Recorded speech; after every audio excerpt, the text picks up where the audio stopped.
Nama saya Muhammad Faris Alfianto dari kelas B21C, Fakultas Psikologi Universitas Bonang Perjuangan Karawang. Di sini saya akan menganalisis film yang berasal dari Prancis yang berjudul The Babies. Nah, sebelum kita menganalisis videonya, mari kita simak trailer beserta sinopsisnya berikut ini. Film dokumenter terbaru asal Prancis yang berjudul The Babies. Film dengan berdurasi sekitar 96 menit ini berkisah mengenai proses perkembangan 4 bayi di 4 negara berbeda, yaitu Namibia, Mongolia, Amerika, dan Jepang. Keempat bayi tersebut lahir di tahun yang bersamaan dan mengalami perkembangan di waktu yang nyaris bersamaan. Ponijau, Bayar, Hetty, dan Marie tumbuh dan dibesarkan di lingkungan dan kondisi keluarga yang berbeda.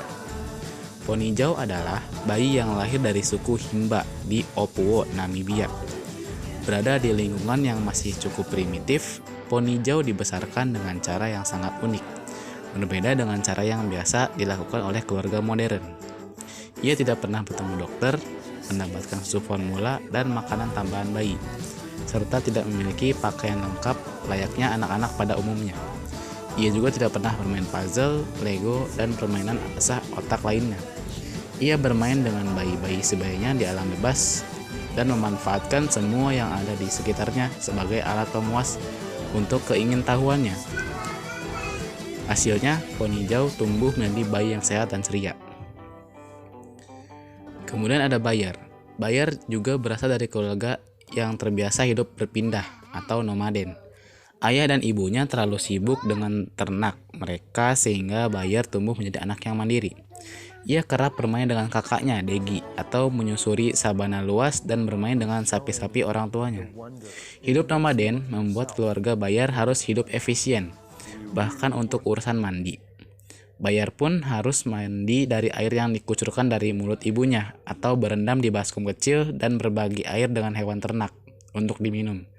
Namun begitu, Bayar tumbuh menjadi anak yang riang dengan sepasang pipi yang menyembul seperti bapau. Selanjutnya ada Marie dan Hetty, merupakan dua bayi yang tumbuh di lingkungan perkotaan dengan perawatan yang bisa dibilang mapan. Saat berumur beberapa bulan, Marie dan Hetty sudah mengikuti beragam kegiatan yang membantu perkembangan otak mereka. Mereka bermain di taman bermain, mengunjungi kebun binatang, dan bersosialisasi dengan bayi lainnya di sebuah perkumpulan.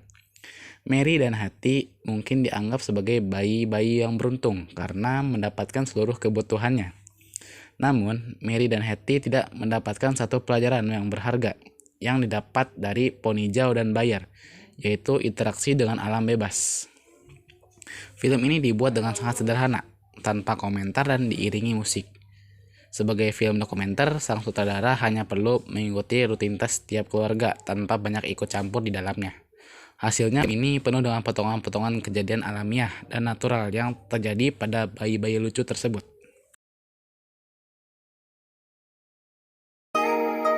Baik, dari hasil analisis video tadi dapat disimpulkan bahwa terjadi sedikit perbedaan refleks pada bayi di antara beberapa negara. Nah, yang pertama yaitu pada bayi Jepang. Nah, ketika sang ibu memberi tulisan pada jari kaki sang bayi akan merespon dengan cara menggerakkan kakinya dan mengembangkan kakinya.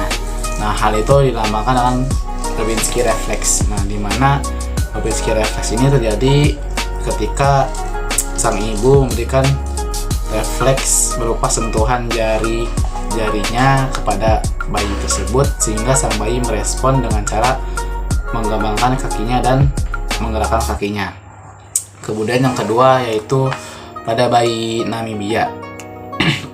Ketika sang ibu memberi ASI kepada sang bayi akan merespon dengan cara menghisap utik sang ibu. Nah, hal ini dinamakan dengan shaking reflex.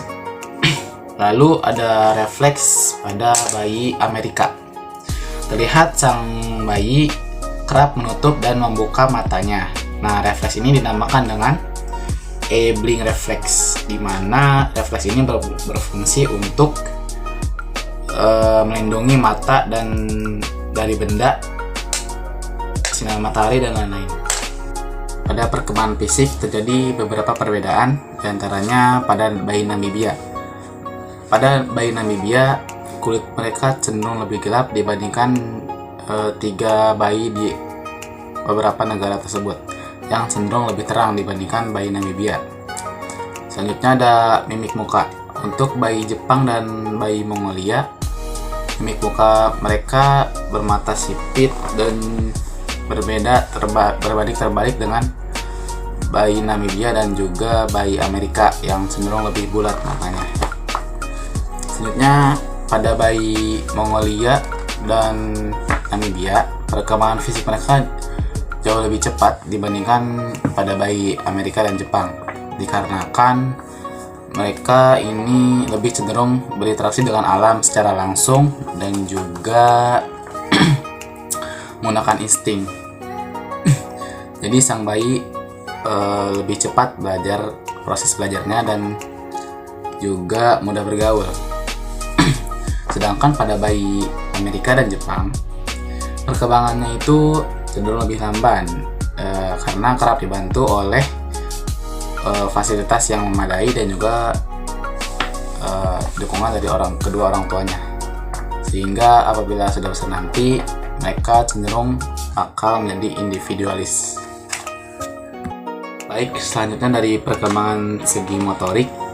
Nah, dari segi perkembangan motorik ini, pada bayi Mongolia dan Namibia itu tergolong lebih cepat dibandingkan bayi Jepang dan Amerika. Nah, hal ini dikarenakan karena mereka sudah terbiasa dengan alam sekitarnya, sehingga pergerakan motorik itu lebih cepat dan baik. Sedangkan pada bayi Jepang dan Amerika itu mereka cenderung lebih lamban karena mereka hidup di perkotaan dan serba difasilitasi oleh kedua orang tuanya, sehingga untuk para bayi tersebut terasa dimanjakan oleh benda-benda tersebut. Ini dari segi analisis kemampuan kognitif. Kemampuan kognitif itu adalah cara bayi belajar berpikir, mengingat, membayangkan, mengumpulkan informasi, serta memecahkan sebuah masalah. Nah, dari film ini dapat dilihat pada bayi Mongolia. Terlihat dari ketika ia berusaha untuk mengambil tisu yang jatuh. Nah, pada bayi Jepang, terlihat ketika ia sedang bermain dengan temannya.